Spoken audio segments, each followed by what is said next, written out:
अगर हमारे समाज का, हमारे परिवार का कोई व्यक्ति गरीब हो जाता है तो हम उसको किनारे कर देते हैं, इसीलिए उसका विकास नहीं हो पाता। हाँ, क्योंकि बड़ा क्राउड आया था तो लोगों को डर लग रहा है कि इतने गरीब एक बार आह्वान में कहां से चले आए। एनडीए जब है तो एनडीए का शीर्ष नेतृत्व बैठ के फैसला करे कि कौन से दल कहां लड़ना चाहिए।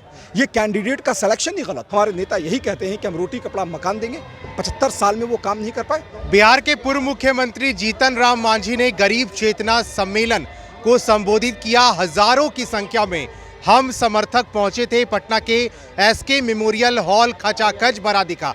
हमारे साथ इस वक्त पार्टी के राष्ट्रीय प्रवक्ता दानिश रिजवान जुड़ेंगे। बड़ी संख्या में लोग पहुंचे, आज हम समर्थक थे, खचाखच हॉल भरा था। क्या कहेंगे प्रोग्राम?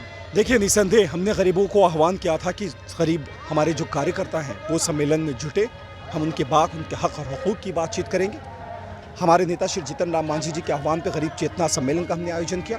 हर तबके के लोग जो गरीब खासकर हैं वो यहाँ इकट्ठा हुए, उन्होंने हमारी बातों को सुना है। और आज हमने ये तय किया है कि चूंकि हॉल छोटा पड़ गया था, जितने लोग हॉल के अंदर थे उसके 4 गुना लोग हॉल के बाहर थे, तो इससे हमने तय किया है कि आने वाले वक्त में हम गांधी मैदान में एक रैली करेंगे और रैली के माध्यम से बताएंगे। क्योंकि बाबा साहब भीमराव अम्बेडकर हमेशा कहते थे कि जब तक देश के गरीबों के लिए रोटी कपड़ा और मकान मुहैया नहीं हो जाता है तब तक हमारा संविधान अधूरा है। और आज देश की आज़ादी के 75 साल के बाद भी हमारे नेता यही कहते हैं कि हम रोटी कपड़ा मकान देंगे। 75 साल में वो काम नहीं कर पाए, इससे हम गरीबों से बातचीत कर रहे हैं, उनसे कह रहे हैं कि अब अपनी सरकार बनाइए, आपके पास में वो ताकत है। और गरीब किसी कुछ जाति विशेष का नहीं होता है, हर तबके में गरीब है। एससी में गरीब है, एसटी में गरीब है, ओबीसी में, ईबीसी में, फॉरवर्ड क्लास में, हर क्लास में गरीब है।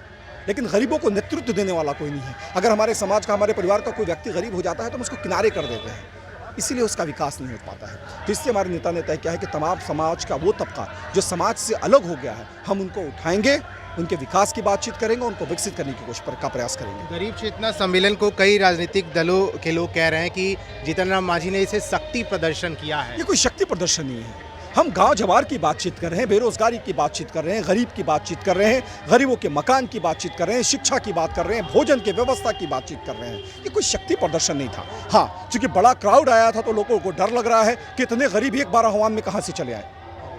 अब वो डर लाजमी है, लेकिन देश के गरीब जीतन राम मांझी के पीछे खड़ा है। राष्ट्रीय अध्यक्ष की घोषणा भी हो गई, संतोष सुमन को। ये पूर्व निर्धारित था, ये पहले से ही उन्होंने घोषित करा हुआ था कि चूंकि हमारी तबीयत खराब रह रही, इससे संतोष जी को कमान सौंप दी जाए। लेकिन संतोष जी कह रहे थे कि नहीं, हम जब तक कार्यकर्ता नहीं कहेंगे तब तक हम ये पद नहीं लेंगे। चूंकि हमारे ऊपर फिर परिवारवाद की बातें सामने आ गई कि पिता ने बना दिया। लेकिन आपने आप देखा कि जैसे घोषणा हुआ किस तरीके से कार्यकर्ता झूम रहे थे, तो इसलिए आज इस पद को उन्होंने उनको सौंपा है। एक आखिरी सवाल बोचहा परिणाम को लेकर के आपसे लेंगे। जीतन राम मांझी कह रहे हैं कोई एक्सपेरिमेंट करने की जरूरत नहीं थी भाजपा को, ये उनकी गलती के कारण सीट हारे हैं। जी निसंदेह, यहाँ भारतीय जनता पार्टी लड़ रही थी। हम बार बार कहते हैं कि एनडीए जब है तो एनडीए का शीर्ष नेतृत्व बैठ के फैसला करे कि कौन से दल कहां लड़ना चाहिए।